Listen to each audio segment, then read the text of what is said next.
Well, another chapter in Melbourne's gangland wars was closed today when crime matriarch Judy Moran was convicted of the murder of her brother-in-law in 2009. It took the jury more than 6 days to find her guilty of organising the murder of Des Moran, who Judy Moran believed had swindled her out of millions. Moran lost 2 sons and 2 husbands to murder, but apparently hadn't learnt any lessons from those deaths. Hamish Fitzsimmons reports.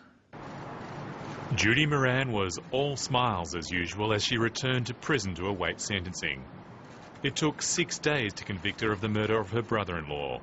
Des Tuppence Moran was shot 7 times at a deli in a busy shopping strip in 2009. Around midday, before Desmond Moran had left the shop, he was shot by 2 men. In the end, her performance minutes after the murder failed to sway the jury. Probably about 15 minutes later, Judy Moran turned up. And then I knew, obviously, yeah, because she was screaming, "Oh, Desi, Desi, Desi, Desi." It was hardly the best executed crime. Moran drove her co-accused, Jeffrey Armour, to and from the murder. The getaway car and gun were later found at her house, the weapon inside a safe.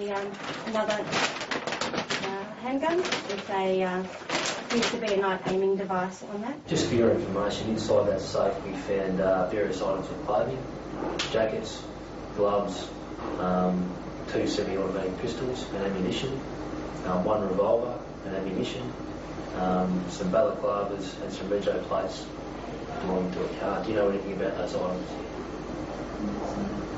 But the jury decided she did. One of those charged with manslaughter for his involvement in the crime, Michael Farrugia, was the key to Moran's conviction. Farrugia and Armour are shown here, fleeing the scene.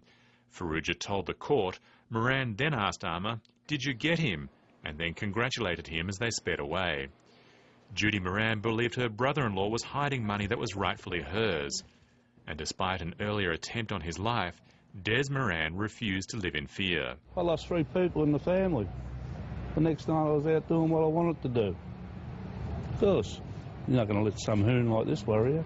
Judy Moran's life has been immersed in violence. Her first husband was murdered, and her second husband, Lewis, and sons Jason and Mark were victims of Melbourne's gangland wars.